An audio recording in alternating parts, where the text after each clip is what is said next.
mon brave Milou. Demain, nous arrivons à Port Saïd, première escale du continent africain. Et puis, ce sera la traversée du canal de Suez, la mer Rouge, escale à Aden, Aden-Bombay, Bombay-Colombo, Singapour-Hong Kong, et enfin Shanghai, but de notre voyage. Loin. Oh oui, je sais, toi, tu n'aimes que l'aventure, alors. Et toi? Ah oui, tu as raison, moi aussi. Mais un petit peu de repos ne fait pas de mal, hein? Tiens, qu'est-ce qui se passe? Qu'est-ce qu'il a, ce monsieur? Là-bas, arrêtez-le, je vous dis! Arrêtez qui? Lui, là, le parchemin, le papyrus de kiosque, ce papier qui s'en va! Oh, vite, Milou! Oh, attention, il va tomber à l'eau! Oh, trop tard.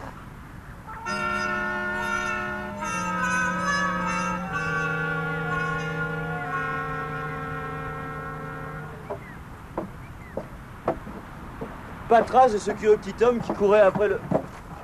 Oh, bah... Oh, par exemple, mais qu'est-ce que vous faites dans ce canot de sauvetage? Hein? Vous le voyez bien, je rame. Tais-toi, Milou, tais-toi, mais nous sommes sur le pont, monsieur, et votre canot n'est pas à l'eau. Hein? Oh, c'est ma foi vrai. Vous, jeune homme, vous êtes très observateur. C'est-à-dire... Mais si. Mais pourquoi ramais-je? Peut-être pour essayer de rattraper le papyrus tombé à la mer? À la mer? Mon papyrus? Le papier après lequel vous couriez? Mais jamais de la vie! C'était un prospectus d'agence de voyage. Ah bon? Le voilà, mon papyrus. Vous pensez bien que je garde toujours sur mon cœur l'inestimable papyrus qui donne le plan du tombeau du pharaon. Qu'est-ce que c'est que ce cercle bizarre traversé par une sorte de serpent? Là, en bas du papyrus. Je pense que c'est le signe royal du pharaon kiosque.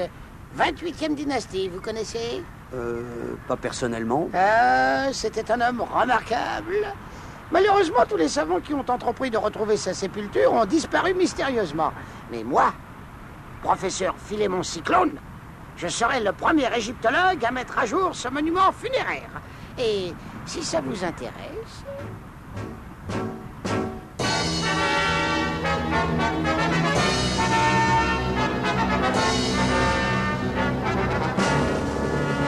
Et voilà Tintin parti pour une nouvelle aventure. Et de nouveaux ennuis sans doute. Car sa rencontre sur le navire Epoméo avec le professeur Cyclone, ce charmant farfelu en habit et haute forme noire, n'est pas passé inaperçu des passagers. Un certain Rastapopoulos en particulier, cinéaste et milliardaire, a paru s'y intéresser.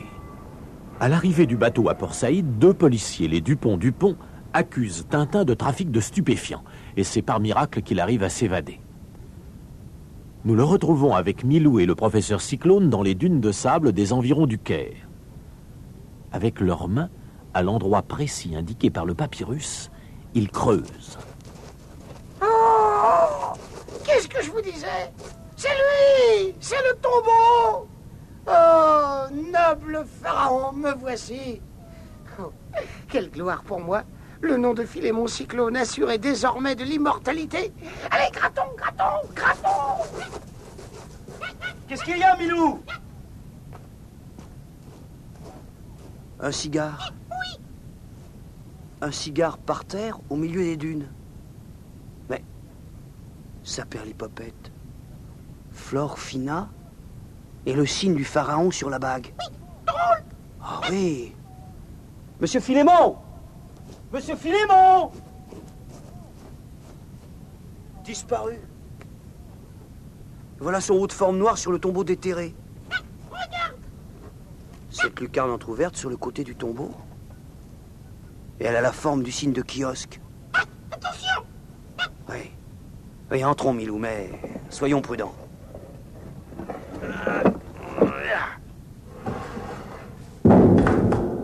Tu as entendu?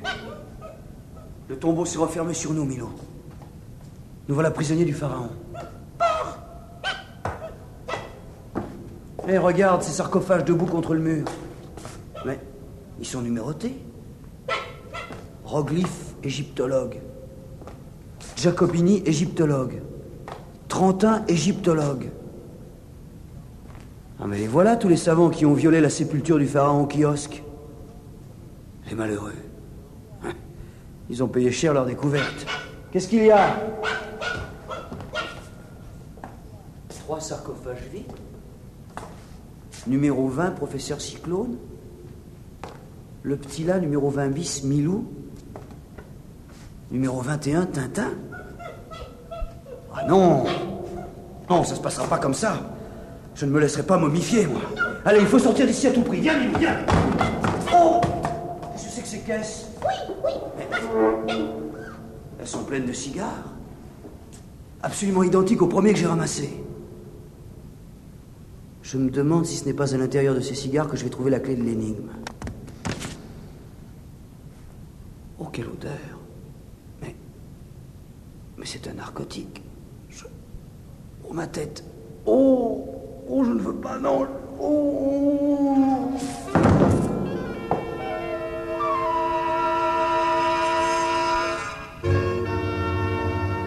Un narcotique, en effet. Tintin et Milou, drogués, s'effondrent dans un cauchemar. Et quel n'est pas leur étonnement de se réveiller chacun dans un sarcophage flottant en pleine mer. Tintin et son compagnon sont recueillis par un boutre qui les dépose sans plus d'encombre sur la côte arabe. Carabine en bandoulière, notre ami et son chien avancent dans les terres. À perte de vue, des dunes et des montagnes nues. Quand tout à coup... Oh, Milou, là-bas. J'ai la berlue ou quoi? Une ville? Ici? Ces minarets? Ces dômes de couleur? Cette ville presque cernée par les montagnes? On dirait un décor de légende. Des cris! Mais qu'est-ce que c'est? Mais on torture une femme! Vite, Milou! Arrêtez! Mais alors quoi, vous là-bas? Vous n'avez pas vu la caméra, non? Et les opérateurs? Ah là là, madre! Nous tournons un film! Un film! Vous savez ce que c'est? Oui, un film! Oui, monsieur. Oh, excusez-moi, je... Ah, mais je ne me trompe pas. Mais c'est bien vous, jeune homme, qui étiez à bord de l'Epoméo avec cette espèce de vieux bonhomme en haut de forme. Monsieur Rastapopoulos. Et lui-même. Oh, je suis vraiment confus d'avoir... Bon, ce n'est pas bien grave. Mais qu'est-ce que vous faites tout seul en plein désert? Allez, venez jusqu'à ma tante me raconter ça. Bien volontiers, monsieur Rastapopoulos.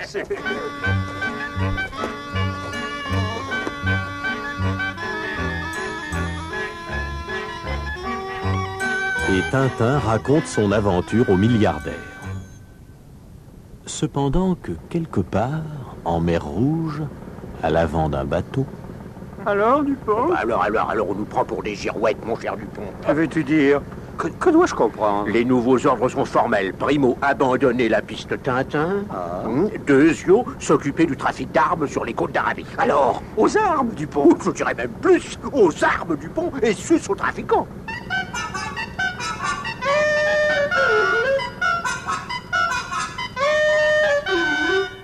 Tintin, de son côté, a regagné le boutre qui l'a sauvé de la noyade.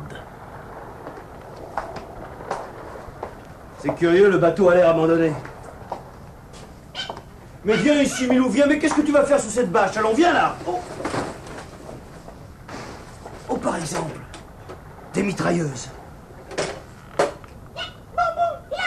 Des bonbons? Dans cette caisse? Ah oui, au-dessus. Mais au-dessous, regarde. Un stock de munitions. Ça alors, de la contrebande d'armes. Ça vous intéresse? Le capitaine du boutre. Mais qu'est-ce que je... Mes compliments. J'ignorais que vous étiez de la police. Moi, mais non, je... Capitaine! Moi, venez vite! Eh ben, si c'est vous qui m'avez dénoncé, sachez que mon bateau est miné. Je le ferai sauter plutôt que de me rendre. Enfermé. Non. Je crois que ce n'est qu'un bateau qui nous a accosté un peu brutalement. Chut, tais pas. On descend vers nous. Vite, un pistolet. Ici, au moins, ce ne sont pas les armes qui manquent. Oh! Tintin, comment on se retrouve? Trafic de cocaïne, contrebande d'armes, rébellion contre l'autorité, votre affaire est claire, mon gaillard. Je dirais même plus, votre gaillard est clair, mon affaire. Oh les mains! Et bien sûr, messieurs, je suis sous l'ampoule électrique et j'ai un pistolet à la main. Oh les mains, vite, allez! Voilà. Vite, ah, de la lumière! Arrêtez-le! Tintin, ne partez pas! Attendez-nous! Attendez-nous!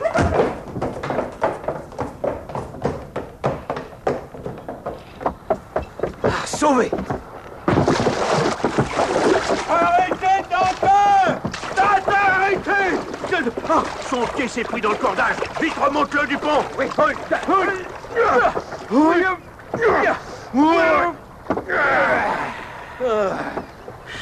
Alors, mets-lui les menottes, moi j'attrape le chien. Oui, le chien. Allez, vite.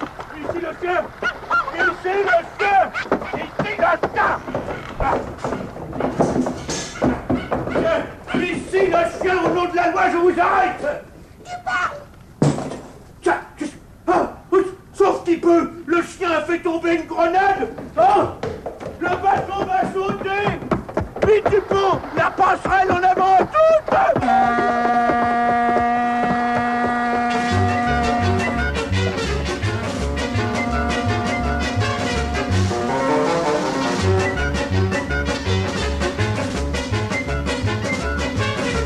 Courageux Dupont. Dans leur fuite éperdue, ils n'ont pris le temps ni de constater que la grenade n'était pas amorcée, ni d'emmener leur prisonnier. Celui-ci, remis de son plongeon, va emprunter à Rastapopoulos vêtements et fusils pour continuer sa route. Après des heures et des heures de marche dans le désert et de lutte contre la soif, Une ville. Des palmiers. Pourvu que ce ne soit pas un décor cette fois-ci. Mobilisation générale! C'est la guerre! Pardon, monsieur. Que se passe-t-il? Un de nos cheikhs a été attaqué par 2 hommes de la tribu des Bouaras. Alors c'est la guerre. Ah, ça précise, je tombe bien, moi. Oui, dites donc, vous, par ici, le bureau de recrutement. Mais monsieur, je comprends. Eh, où c'est? Une forte tête, mon capitaine! Refusait de venir s'engager! Mais je ne comprends.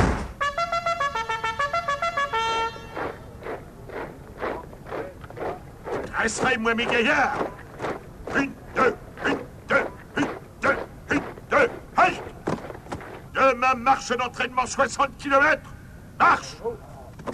1, 2, 1, 2, 1, 2, 1, 2. Vous aurez 4 jours. 1, 2. J'irai balayer le bureau du colonel. Rompez!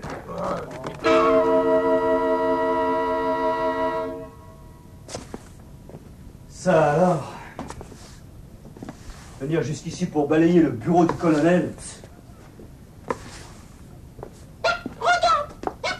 Oh, par exemple, la même bague de cigares, Flore Fina est le signe du pharaon. Oh, si je pouvais trouver dans ce tiroir. Oh, un espion! Aux armes! Garde! Je l'ai reconnu malgré son déguisement.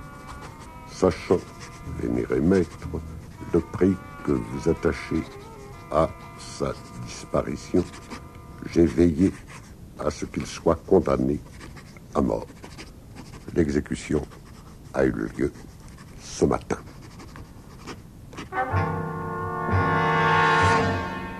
pourtant le soir même...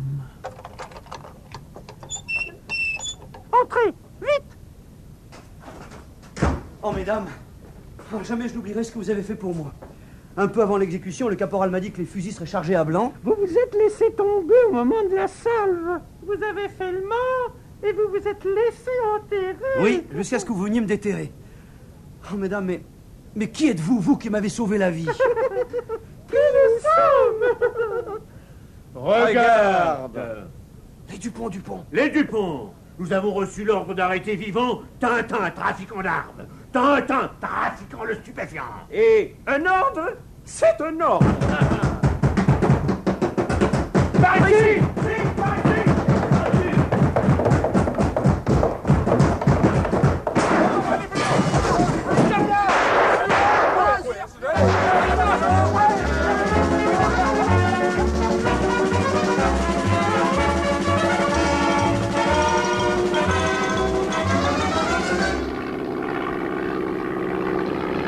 Sapristi, si je n'avais pas trouvé cet avion providentiel à la sortie de la ville, j'avais aucune idée de la direction que j'ai prise. Aïe! Un avion au-dessus de nous qui nous mitraille. Essayons le coup classique. Laissons-nous tomber au-dessus des nuages.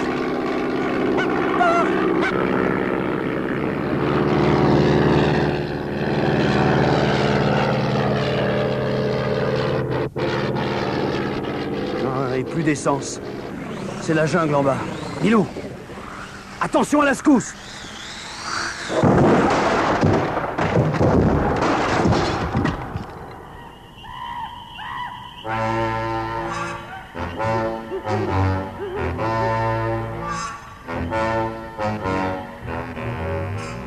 Quelle secousse en effet. Tintin se croit tombé aux Indes. Mais où aux Indes? Dans une jungle où le seul habitant semble être un énorme éléphant que Tintin vient de guérir de la fièvre éléphantesque avec un tube de quinine rescapé de sa trousse de secours. Pour converser avec lui, notre ami s'est taillé une trompette dans un tronc d'arbre. Oh, c'est pas si compliqué, tu sais, Milou, le langage éléphant. Tu crois? Oh, bien sûr. Attends, tu vas voir.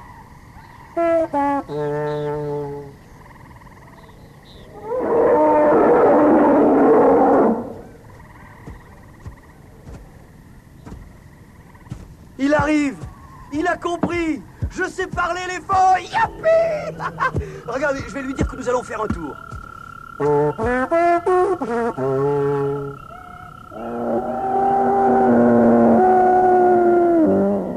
Quoi? Il a dit d'accord, il va nous attendre. Au revoir! Allez, viens, Milou, viens, viens! Hé! Regarde sur cet arbre là-bas. Le signe du pharaon peint en noir. Mais qui a bien pu faire une... Monsieur Cyclone. Monsieur Cyclone en petit short mauve. Jaquette et haute forme. Monsieur Cyclone qui peint le signe du pharaon sur les arbres. Oh. Monsieur Philémon, qu'est-ce qui vous est arrivé depuis que nous avons... Bonjour, madame. Comment? Je suis Ramsès II, le pharaon. Mais ne le répétez pas. Je suis ici incognito. Sur la mer, calmez. Le malheureux, il est fou. Et où trouver un médecin dans cette jungle? Ah, tu as raison, mon chien. Mais oui, avec la trompette, attends.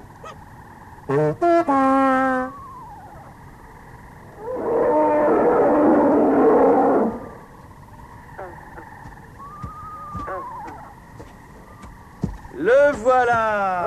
Oh, bonjour ma puce.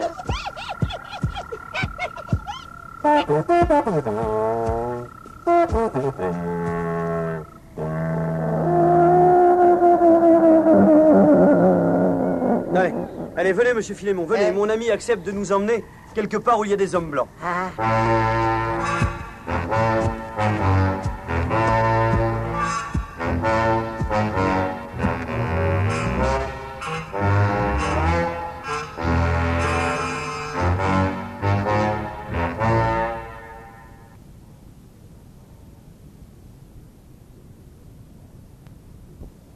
Quelques heures plus tard, devant une boisson fraîche...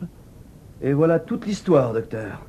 Pensez-vous que ce pauvre homme puisse un jour recouvrer la raison? C'est possible. Il faut en tout cas qu'il soit conduit immédiatement dans un asile. C'est bien votre avis, monsieur le major? Absolument. Il y en a à 30 miles d'ici. Vous pourrez y emmener votre malade demain. En attendant, permettez-moi de vous présenter quelques amis que j'ai réunis ici ce soir.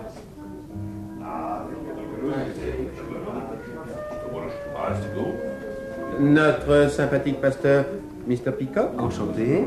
Monsieur et Madame Stobon. Bonsoir, madame. Le célèbre écrivain Slotsky. Monsieur. Monsieur. Oh, mais dites-moi, major, c'est une arme curieuse, là, au mur. Qu'est-ce que c'est, un poignard hindou? Mais un coutard. Je l'ai reçu d'un fakir qui m'a assuré que... Mon Dieu! La voix du professeur Cyclone!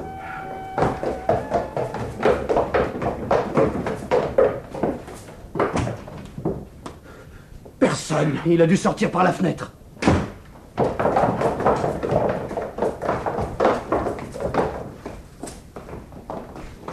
Oh! Le poignard! Il a disparu! Oh. Viens, Milou, vite!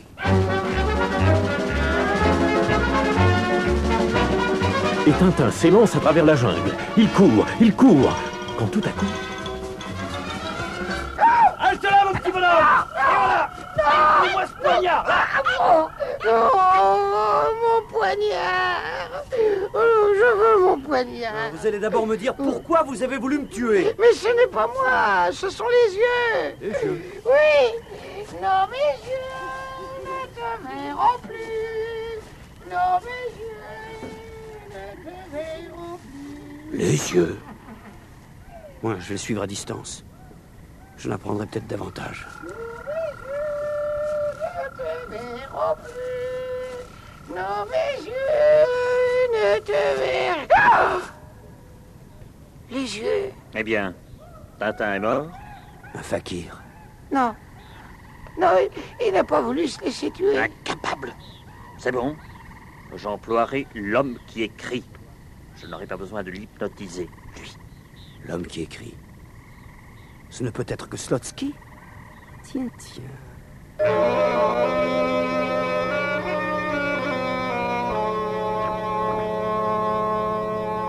Jouons franc-jeu, monsieur Slotsky. On en veut à ma vie. Et vous allez me dire tout de suite ce que vous savez là-dessus. Moi? Mais je ne comprends pas. Assez. Parlez plus vite que ça. Sinon, pif paf. Mais non, ne tirez pas, je vous dirai. C'est une bande internationale de trafiquants de stupéfiants qui a décidé de vous supprimer. Vous en faites partie? Certains membres de cette bande vous ont reconnu et ont télégraphié au chef. Et il a ordonné de vous faire disparaître. C'est le fou qui devait... Je sais. Le nom du chef. Ah mais c'est... Vite! Ah! Quelqu'un derrière les persiennes. Oh! Trop tard. La fléchette est empoisonnée. Oh, c'est de Ratchaïcha. Le poison qui rend fou. Le nom du chef, monsieur Slotsky, vite! Le nom du chef, vite! C'est...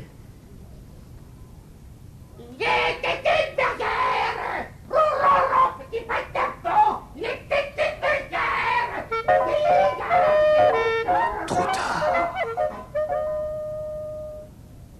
Allô? Allô? Oui, chef.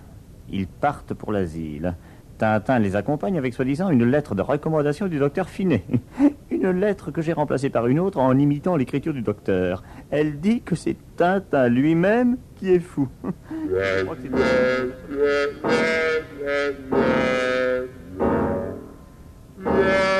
Mais pas si fou que ça, Tintin. Le temps de coiffer ses gardiens d'une soupière, de sauter par-dessus un mur, puis dans un train en marche que Milou suit en courant, il s'élance maintenant libre à travers la jungle.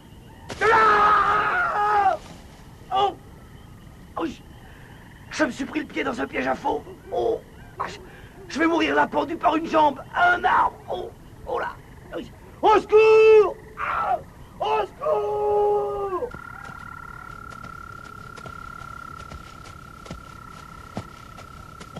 Parle pas plus de sacré. Regardez là, Altesse. Un jeune blanc pris dans un piège. Un éléphant avec des hommes sur son dos. Pardon, messieurs! Auriez-vous l'amabilité de me délivrer? Mais bien sûr. Vous avez de la chance que nous soyons passés par ici. Ouf! Oh! Ah ouais. Oh là! Comment vous remerciez, monsieur? Monsieur? Je suis le Maharaja de Ravajputala. Altesse! Altesse! Le seigneur Tigre, là, sur cette grosse branche! Le fusil, vite! Vous êtes mon hôte, monsieur. Monsieur... Tintin. Monsieur Tintin. Rentrons au palais.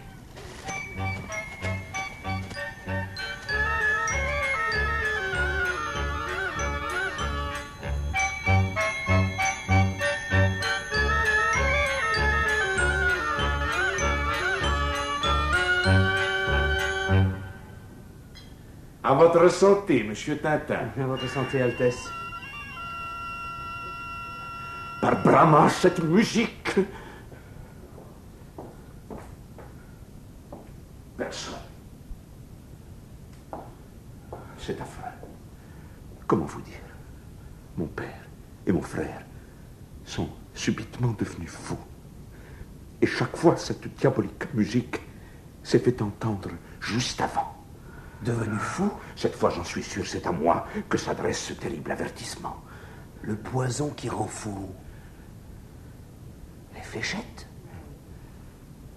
Permettez-moi une question, Altesse. Oui. Votre père et votre frère s'étaient-ils attaqués au trafic des stupéfiants? De l'opium, par exemple? Oui, bien sûr. Moi-même, d'ailleurs, je continue la lutte. Voyez-vous, la région où nous sommes produit du pavot dont on extrait l'opium. Bon, nous les tenons. Écoutez-moi bien, Altesse. Oui. Cette nuit, vous mettrez un mannequin de chiffon dans votre lit? Sage précaution. La même nuit, caché derrière un arbre, Tintin assiste à l'escalade par le fakir de la fenêtre du Maharaja. Il est redescendu. Ah, ça, où est-il donc passé? Mais cet arbre, il rend un son creux.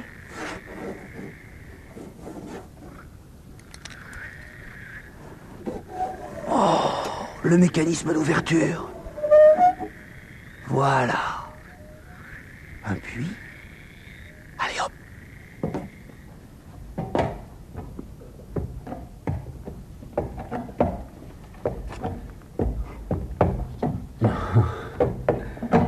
Où cela va-t-il me mener?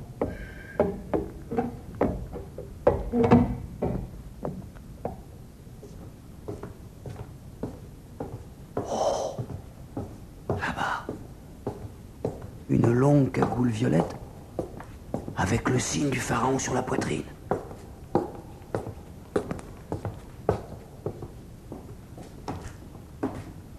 Attention, on vient encore. Un autre cagoulard. Tant pis. Pas d'hésitation. Par ici. Là. Dans le coin. Vous me permettrez bien de vous emprunter cette cagoule, hein? Allons-y.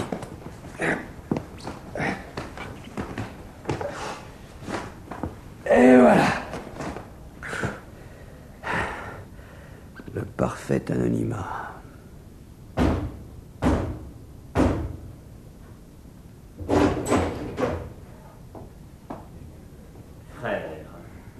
Sauf notre chef qui ne pourra pas venir, nous sommes au complet. La séance peut donc commencer. C'est bien ce que je pensais. Rien que des cagoulards. D'abord, une grande nouvelle. Nous sommes définitivement débarrassés du Maharaja de Rajputana.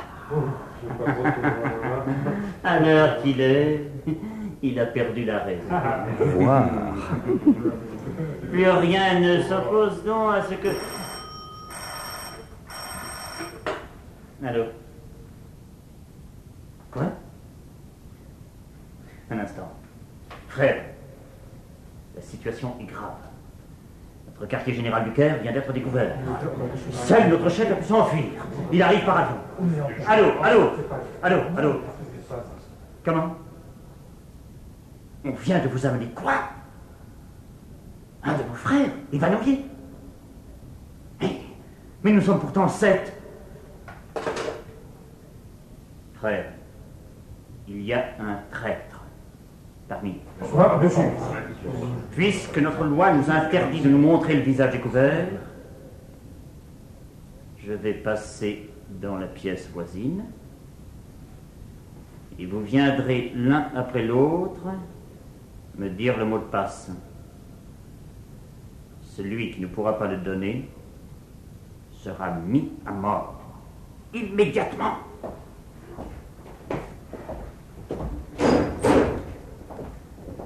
Le premier. Allez, courage, Tintin.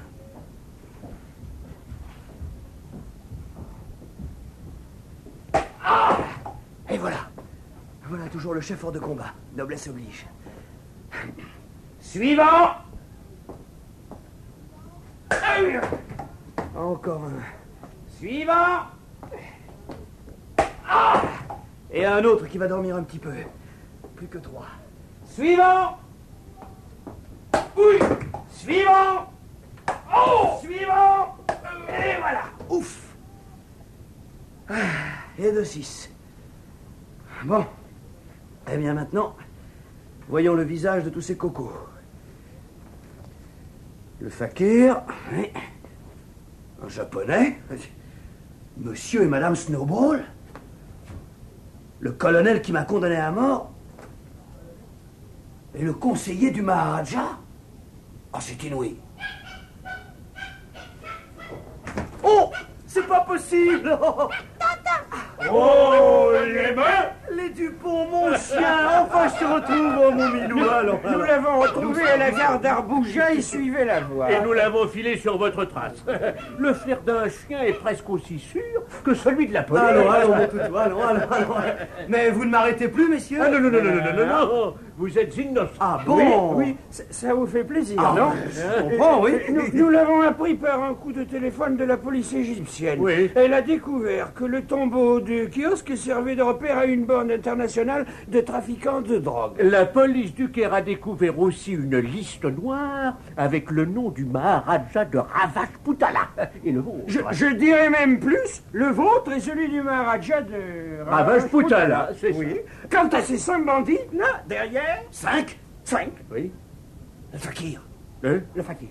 Le fakir s'est enfui pendant que nous parlions. Vite, messieurs, au palais! Au palais!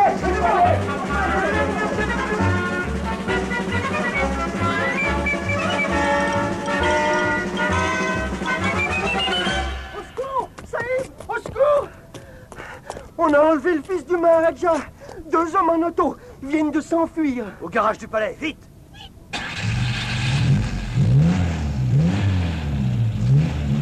Reprenez-vous derrière, ça va barder!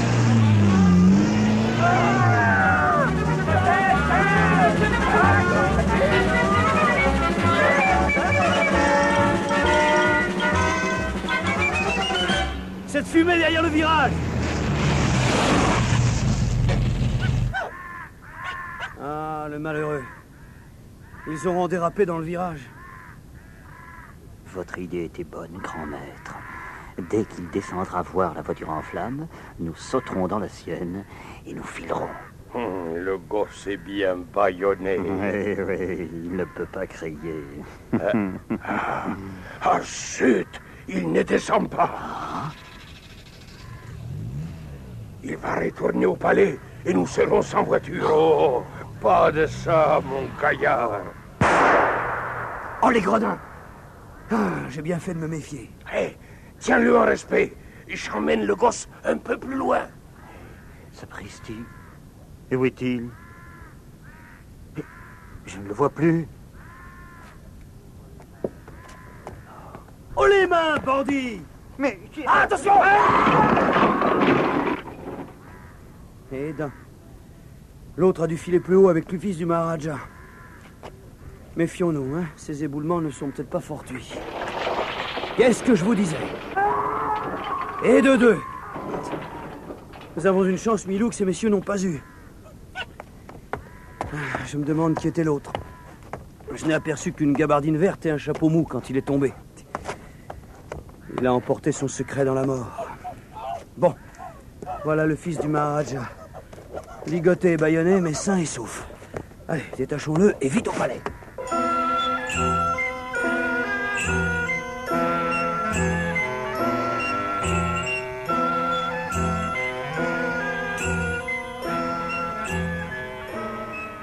Cher monsieur Tintin, mon fils et moi, nous vous devons la vie.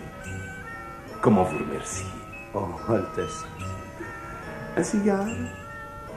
Altesse, je voudrais savoir d'où viennent ces cigares. Mourad? Altesse, ce sont les cigares de l'ancien conseiller de son Altesse. Je savais qu'il en avait beaucoup et comme il ne restait plus d'autres, j'ai pris ceux-là. Merci. C'est ça. Les mêmes cigares que ceux trouvés à l'entrée et à l'intérieur du tombeau de kiosque. Les mêmes que ceux du colonel arabe. Je m'en doutais. De faux cigares. Voyez, Altesse, une simple cartouche de tabac et à l'intérieur, de l'opium. Alors, vous avez bien mérité un peu de repos. Grâce à vous, voici le monde débarrassé d'une bande d'odieux malfaiteurs.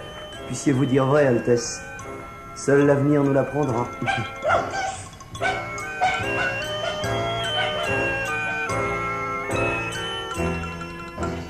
Mais oui, Milou, l'avenir et le lotus bleu.